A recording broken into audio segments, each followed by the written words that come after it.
तो मजलिस इत्तेहादुल मुस्लिमीन की तरफ से हम लोगों ने जिलाधिकारी साहब के पास भेज दिए। आने का मकसद ये था कि हम लोगों ने एक निवेदन जो है तो कलेक्टर साहब को दिया है। निवेदन के अंदर ये क्लियर लिखा है कि आने वाले वक्त में ये तिगरी सरकार की जो भी मंत्री औरंगाबाद में आएंगे, जो भी पालक मंत्री साहब औरंगाबाद में आएंगे, तो मजलिस उनसे मुलाकात करने की कोशिश करेंगी, उनका घेराव करने की कोशिश करेंगी और उनसे सवाल किया जाएगा कि क्यों औरंगाबाद की हक़ की जो यूनिवर्सिटी थी वो क्यों औरंगाबाद से छीनकर पुणे में शिफ्ट की गई।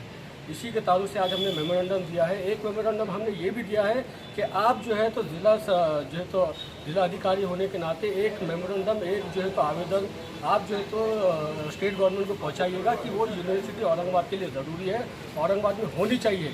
इसी के ताल्लुक से हमारी आज ये मुलाकात थी। इसमें हमारे साथ हमारे गढ़ नेता नासिर सिद्दीकी साहब, हमारे मुंशी पटेल साहब भी मौजूद थे। नासिर सिद्दीकी साहब का भी उनका पक्ष लीजिए। नासिर सिद्दीकी साहब ने भी वहाँ पर मजलिस की और औरंगाबाद के आवाम की बात को अच्छे से वहाँ पर पेश किया है। के खिलाफ वो धरने का आयोजन किया गया था। जो तीसरी नाइंसाफ़ी, बड़ी नाइंसाफ़ी की गई औरंगाबाद के साथ में कि यहाँ से स्पोर्ट्स यूनिवर्सिटी शिफ्ट करके पूना को लेकर गया। इससे पहले एम्स हो या आईआईटी हो, ये बड़े बड़े प्रोजेक्ट्स जो है राजकीय दबाव के अंदर यहाँ से लेके जाए जा रहे हैं। लेकिन इन सारी बातों के ऊपर यहाँ के खासदार इम्तियाज़ जलील साहब की नज़र है। उन्होंने जब इस बात को महसूस किया कि ये औरंगाबाद की आवाम के साथ नाइंसाफ़ी हो रही है, तो उन्होंने हमारे ज़िला सदर, शहर सदर और हमारे तमाम बॉडी के लोगों को एक ऑर्डर दिया कि यहाँ पर धरने के लिए बैठे। उस धरने के बाद लोगों को ऐसा लग रहा था कि मजलिस इत्तेहादुल मुस्लिमीन ने एक दिन का धरना किया और ये लोग यहाँ से चले गए। लेकिन आपके माध्यम से हम ये बात बताना चाहते हैं कि औरंगाबाद में स्पोर्ट्स यूनिवर्सिटी को वापस जब तक नहीं लाया जाएगा तो इस धरने को, इस आंदोलन को हम लोग जारी रखेंगे। इसी बात को आज फिर से एक मरतबा हमने कलेक्टर के मारिफत जो हमारी स्टेट गवर्नमेंट है उन तक ये बात पहुंचाई कि अगर आप लोगों ने इसको सीरियसली नहीं लिया तो ये आंदोलन तो जारी रहेगा।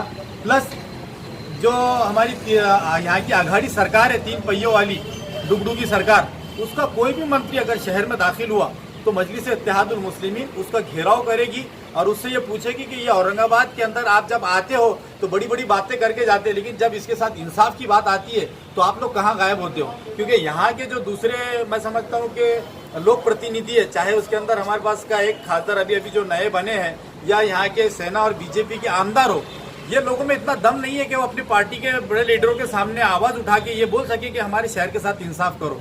लेकिन एक ये आवाज़ है पूरे महाराष्ट्र, पूरे औरंगाबाद, पूरे मराठवाड़ा के अंदर इम्तियाज़ जलील उन्होंने ये आवाज़ उठाई है। उनकी आवाज़ के साथ में हम लोग सारी हमारी मजलिस इत्तेहादुल मुस्लिमीन की टीम है और हम इसको लगातार जब तक ये मसला हल होता नहीं है हम इस आंदोलन को छेड़े रहे। हाँ, सिर्फ जिस तरीके से एक अफवाह है कि मुस्लिम यूनिवर्सिटी औरंगाबाद में आने वाली थी, एमआईएम की ही कुछ कार्यकर्ताओं ने उसको रोकने की कोशिश की, ऐसी पूरी तरफ अफवाहें चल रही है।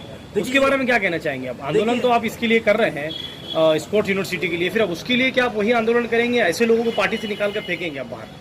देखिए, ये बेबुनियाद बात है। मैं समझता हूँ एक बचकाना, एक यहाँ के पार्टी के एक लीडर ने भी एक स्टेटमेंट दिया है कि इम्तियाज़ जलील साहब का मकान वहाँ पर है, तो मैं समझता हूँ कि वो अभी पार्टी अध्यक्ष है औरंगाबाद शहर के, लेकिन बचकाने हैं। नहीं, सवाल वो नहीं है। सवाल आप ही के पार्टी के अलीगढ़ मुस्लिम यूनिवर्सिटी यहाँ पर आई थी और आप ही के पार्टी के कोई ऐसे कार्यकर्ता है जिसने ये वहाँ पर आगे निवेदन दिया है कि उसको यहाँ नहीं लाया जाए।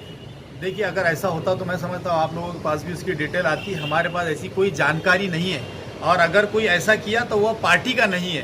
आज मौजूदा हालात में उससे ज़्यादा शिद्दत का हमें जो होता राष्ट्रीय पानी के मसले है, इसके ऊपर भी आप कहें ना कि कुछ आगे बढ़ाना चाहते हैं। देखिए, शायद आपने 2 रोज़ पहले का न्यूज़पेपर्स पढ़े नहीं है।